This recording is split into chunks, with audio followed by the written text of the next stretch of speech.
வரும் 24ஆம் தேதி மதுரையில் நடைபெறவுள்ள ஜெயலலிதா பிறந்தநாள் விழாவுக்காக சசிகலா ஆதரவாளர்களுக்கு அழைப்பு விடுத்திருப்பதை அண்மை செய்திகளாக நாம் பார்க்கிறோம்.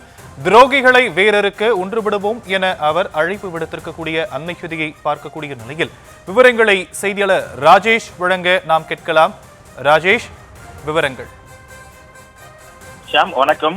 சசிகலா தன்னுடைய ஆதரவாளர்களுக்கு அழைப்பு ஒன்றை விடுத்திருக்கிறார். வரக்கூடிய 24ஆம் தேதி முன்னாள் முதலமைச்சர் ஜெயலலிதா அவர்களது பிறந்த நாள் அதிமுக தொண்டர்களால் கொண்டாடப்பட இருக்கிறது. இதை சசிகலா தன்னுடைய ஆதரவாளர்களும் கொண்டாட வேண்டும் என்று அவர் அழைப்பு விடுத்திருக்கின்றார்.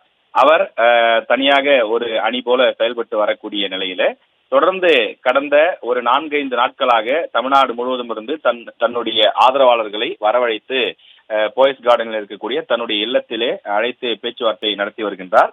வரக்கூடிய சட்டமன்ற தேர்தலில் சசிகலா தன்னுடைய ஆதரவாளர்களை களம் இறக்குவதற்கு, அதாவது தேர்தலில் நிற்க வைப்பதற்கு தேவையான முன்னேற்பாடுகளை செய்து கொண்டிருப்பதாக தொடர்ந்து தகவல்கள் வந்த வண்ணமாக இருக்கக்கூடிய நிலையில் இந்த பத்திரிகையாளர், அதாவது ஒரு செய்தி குறிப்பு ஒன்று வெளியிடப்பட்டிருக்கின்றது. அந்த செய்தி குறிப்பிலே பல்வேறு விஷயங்கள் குறிப்பிடப்பட்டிருக்கிறது. அதாவது முன்னாள் முதலமைச்சர் ஜெயலலிதா அவர்களுடைய 78ஆம் ஆண்டு பிறந்த நாளை முன்னிட்டு பொதுக்கூட்டம் நடைபெற இருப்பதாக தெரிவிக்கப்பட்டிருக்கிறது. அதுல குறிப்பாக இந்த விஷயத்தை பொறுத்த வரையிலே தொடர்ந்து கட்சியினுடைய அந்த கொள்கைகளை கொண்டு சென்று சேர்க்க வேண்டும் எனவும் தன்னுடைய ஆதரவாளர்களுக்கு அவர் உத்தரவிட்டிருக்கிறார். மேலும் எதிரிகளையும் துரோகிகளையும் வேறறுத்திடவும் புரட்சி தலைவி அம்மாவின் பிறந்த நாளில் உறுதியேற்கும் உரிமை கூட்டமாக ஒன்றுபடுவோம், வென்று காட்டுவோம் என்றும் அவர் சில அரசியல் வார்த்தைகளை கலந்து பேசியிருக்கிறார்.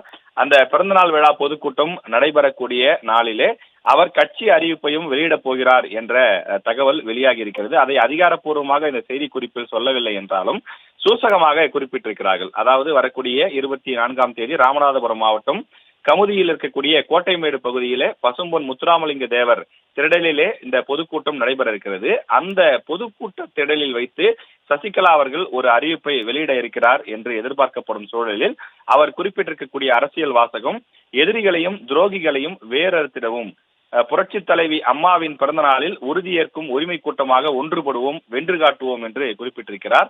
எனவே வரக்கூடிய சட்டமன்ற தேர்தலில் சசிகலா தன்னுடைய ஆதரவாளர்களை இந்த களத்தில் இறக்கப் போகிறார் என்பதை அறிந்து கொள்ள முடிகிறது. விரிவான விவரங்களுக்கு நன்றி ராஜேஷ்.